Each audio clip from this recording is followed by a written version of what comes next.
Good morning, my dear friends, my dear students. I hope all of you are fine and doing great. My dear students, आज का ये video एक short video है जो कि monkey pox के बारे में है। काफ़ी टेंशन है दुनिया भर में। अभी अभी हम लोग कोविड-19 पैंडमिक से निकले हैं और अभी एक नई महामारी हमारे सामने मुंह बाए खड़ी है जिसका नाम है मंकी पॉक्स। लेकिन अच्छी बात यह है कि मंकी पॉक्स एक नई बीमारी नहीं है जिसे दुनिया ने 1950 में देख लिया है, जो मेनली अफ्रीकन पॉपुलेशन में स्प्रेड हुई थी। तो हमारे जो क्लिनिशियंस हैं, हम डॉक्टर्स हैं, हमें इसके बारे में काफ़ी आइडिया है। ये कौन सी बीमारी है, किससे होती है, वायरस से होती है, हम सब जानते हैं। ओके, एंड सबसे पहले ये बंदरों में देखी गई थी, इसलिए इसका नाम मंकी पॉक्स रखा गया था। तो मेरे प्यारे दोस्तों, मेरे प्यारे स्टूडेंट्स, मेरे प्यारे मित्रों, कोरोना महामारी के दुनिया भर में कोरोना महामारी के बाद मंकी पॉक्स के केस दुनिया भर में बहुत तेज़ी से बढ़ते जा रहे हैं। और हमारे अच्छी बात यह है कि हमारे भारत देश में इसका कोई मामला अभी तक सामने नहीं आया है। लेकिन वर्ल्ड में जिस तरह से मंकी पॉक्स के केस बढ़ रहे हैं, 11 कंट्रीज़ में इसके अप्रॉक्सीमेटली 80 केस अभी तक सामने आ चुके हैं, इसलिए टेंशन तो है। इसलिए हमारे कंट्री में भी ICMR वगैरह ने प्रिकॉशन के तौर पे निगरानी बढ़ा दी है। मंकी पॉक्स एक ऐसी बीमारी है जो दशकों से अफ्रीका देश में आम है, लेकिन अब वो दुनिया के दूसरे देशों में भी फैल रही है। अब तक लगभग जो डेटा मिले हैं उसके अनुसार 11 देशों में फैल चुकी है और अब तक इसके लगभग 80 केस सामने आ चुके हैं। सबसे अच्छी चीज़ ये है और महत्वपूर्ण भी है, मंकी पॉक्स लोगों के बीच आसानी से नहीं फैलता है और आम जनता के लिए इसकी जोखिम कम है। लेकिन ये उन कम्युनिटीज़ में ज़्यादा फैलता है जिनमें अनसेफ सेक्स का प्रचलन बहुत है, मैन टू मैन सेक्स ज़्यादा है, या फिर इन्फेक्टेड मैन के साथ कोई भी मैन सेक्स करती है। तो बॉटम लाइन ये कहा जा सकता है कि अनसेफ सेक्स जहाँ पर है वहाँ पर मंकी पॉक्स का खतरा बहुत है। जब कोरोना वायरस का पहला केस सामने आया था तो हमें इसके बारे में कुछ भी पता नहीं था, लेकिन मंकी पॉक्स एक ऐसी बीमारी है जिसके बारे में हमें पहले से काफ़ी कुछ पता है। हमें इसके डिसीज़ प्रोग्रेशन के बारे में पता है, पैथोजेनेसिस के बारे में पता है, इसके लिए जो टीके उपयोग में आते हैं उसके बारे में पता है, इसके साइन सिम्टम के बारे में पता है, इसके ट्रीटमेंट के बारे में पता है। इसलिए हमें इस बीमारी का काफ़ी अनुभव है। इसीलिए भी ये महत्वपूर्ण है कि हमें डरने की बहुत ज़्यादा ज़रूरत नहीं है। My dear friends, my dear student, monkey pox से अफ्रीका के लोग एक बहुत लंबे समय से पीड़ित रहे हैं।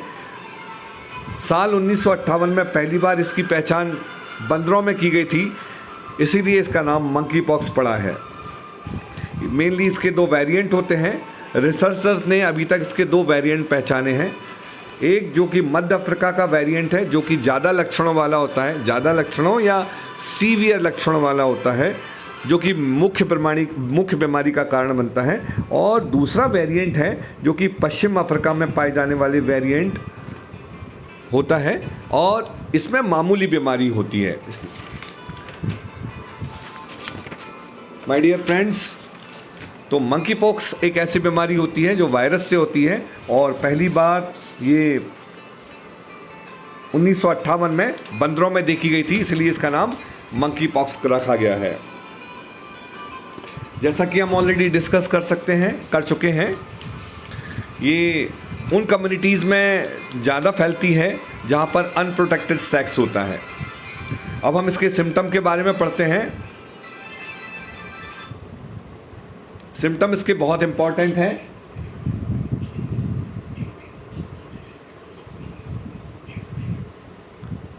जैसे कि fever, rash, swollen lymph node,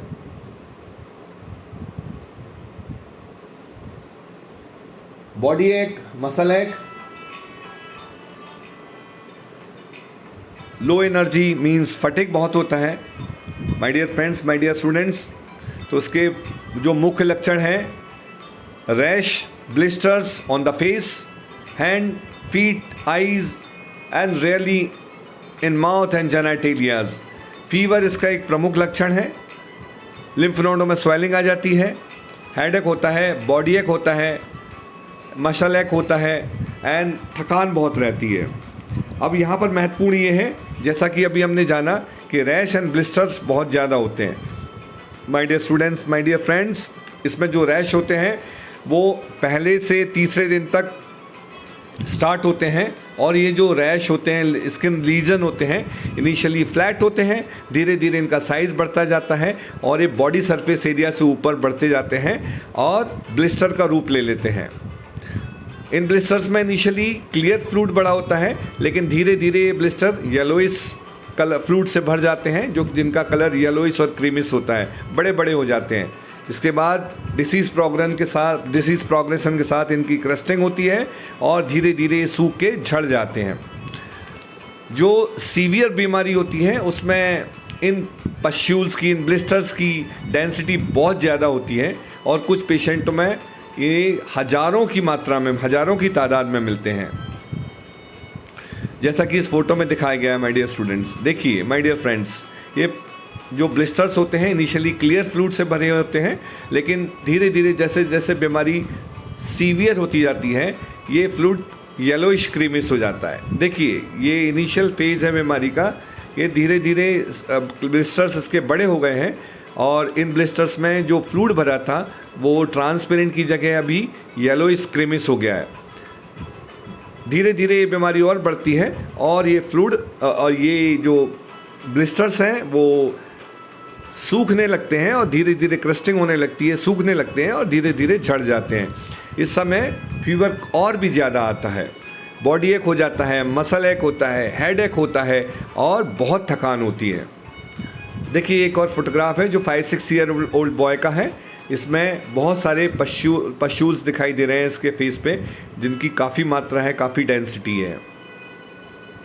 my dear friends, तो ये इस बीमारी के बहुत सारे जो स्किन रैश हैं, स्किन लीजन्स हैं, उनके फ़ोटोग्राफ हैं। ये फ़ोटोग्राफ है, ये क्रस्टिंग को दिखा रहा है, जो काफ़ी एडवांस फेज़ में होती है, क्रस्टिंग हो जाते हैं। ये जो ब्लिस्टर्स होते हैं वो सूखने लगते हैं और झड़ने लगते हैं, इनकी क्रस्टिंग होने लगती है। My dear friends, monkey pox से डेथ बहुत ही रेयरली होती है और वो उन पेशेंट में होती है जो ऑलरेडी इम्यूनो कम्प्रोमाइज्ड होते हैं। इम्यूनो कम्प्रोमाइज मीन जिन्हें सीवियर अनकंट्रोल्ड डायबिटीज़ है, सीवियर हाइपरटेंशन है, जिनका इम्यून सिस्टम कॉम्प्रोमाइज्ड है किसी भी रीज़न को लेके, डेथ उनमें ही नोटिस की गई है। अदरवाइज़ मंकी पॉक्स से डेथ नहीं होती। इसके अलावा एक चीज़ और बहुत इंपॉर्टेंट है जो कि लैब टेस्टिंग के बारे में है। इस बीमारी का लैब टेस्ट, सबसे अच्छा जो लैब टेस्ट है वो नेट टेस्टिंग है। PCR मेथड से नेट टेस्टिंग किया जाता है, ये इसके लिए बहुत प्रूव्ड लैब टेस्ट है। अब मेरे प्यारे दोस्तों, मेरे प्यारे मित्रों, अब हम इसकी वैक्सीनेशन के बारे में और ट्रीटमेंट के बारे में बात करते हैं। जैसा कि हम पहले डिस्कस कर चुके हैं, ये बहुत जानी पहचानी बीमारी है, पहले भी अफ्रीका में हो चुकी है।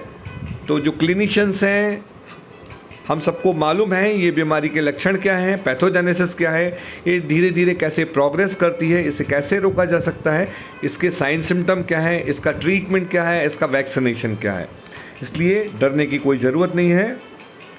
दशकों से एक समुदाय को प्रभावित करने वाला ये वायरस क्लिनिशियंस के लिए बहुत जाना पहचाना है, इसलिए इसके टीके और उपचार के बारे में संपूर्ण जानकारी उपलब्ध है। बाज़ार में इस बीमारी की इलाज के लिए पहले से दवाएं मौजूद हैं, जैसे कि सिडोफोवीर, ST246 and different immunoglobulin vaccines. Okay, तो मेरे प्यारे दोस्तों, स्टूडेंट्स, ये जो मंकी पॉक्स नाम की बीमारी है, इससे बहुत ज़्यादा डरने की ज़रूरत नहीं है, लेकिन अलर्ट भी रहने की बहुत ज़्यादा ज़रूरत है। अब हम इसके बारे में पढ़ते हैं कि इससे प्रोटेक्शन कैसे ले सकते हैं। अगर किसी को ये बीमारी हो जाती है तो उसे आइसोलेट कीजिए, और किसी व्यक्ति को अगर ये है तो उसके स्किन टू स्किन कांटेक्ट में, हैंडशेक मत कीजिए, स्किन टू स्किन कांटेक्ट में नहीं आना चाहिए, फेस टू फेस कांटेक्ट में नहीं आना चाहिए, और सेक्स का तो सवाल ही नहीं उठता। हैंड वॉश रिकरेंटली, पेशेंट को हैंड वॉश करना चाहिए एंड उसको एक मास्क भी वेयर करना चाहिए। तो ये जानकारी थी सब मंकी पॉक्स के बारे में। I hope you people enjoy. Thank you so much.